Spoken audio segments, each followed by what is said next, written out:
Pemirsa, pelaksanaan percepatan vaksinasi di sejumlah wilayah di Aceh terus digencarkan untuk mencapai target pemerintah untuk menumbuhkan herd immunity atau kekebalan kelompok.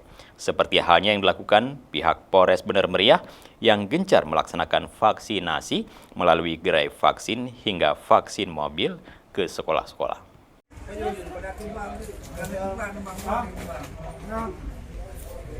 Upaya percepatan vaksinasi bagi siswa dan masyarakat terus ditingkatkan di Kabupaten Bener Meriah guna mencapai target persentase vaksinasi yang ditentukan oleh pemerintah untuk mencapai herd immunity atau kekebalan kelompok di masyarakat untuk mencegah dan memutuskan mata rantai penyebaran COVID-19 sehingga dapat melakukan aktivitas seperti sedia kala.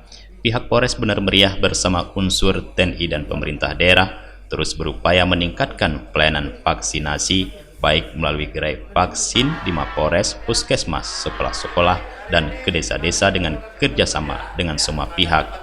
Kapolres Bener Meriah AKBP Agung Surya Prabowo menyampaikan bahwa para siswa-siswi di sekolah-sekolah dan para santri di daerah hingga masyarakat umum begitu antusias melakukan vaksinasi.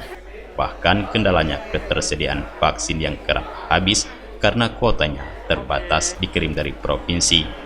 Dirinya menyampaikan bahwa sejauh ini presentase vaksin di Kabupaten Bener Meriah untuk dosis 1 sudah mencapai 40% lebih, untuk dosis 2 sudah mencapai 20% lebih, dan untuk dosis 3 juga telah mencapai 25% lebih, dan data tersebut belum termasuk vaksin yang sedang berjalan.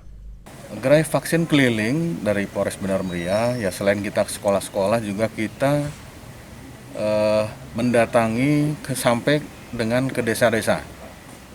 Jadi saya perintahkan kepada para Kapolsek agar selalu berkoordinasi dan kerjasama dengan para reje ataupun muspika yang ada di wilayahnya untuk dapat istilahnya mensosialisasikan terkait dengan vaksinasi.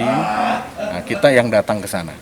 Nah, jadi masyarakat cukup istilahnya di sana karena mungkin jaraknya yang jauh. Nanti kita yang melayani, kita yang merapat ke desa tersebut. Dari Bener Meriah, Tim Liputan Aceh TV melaporkan.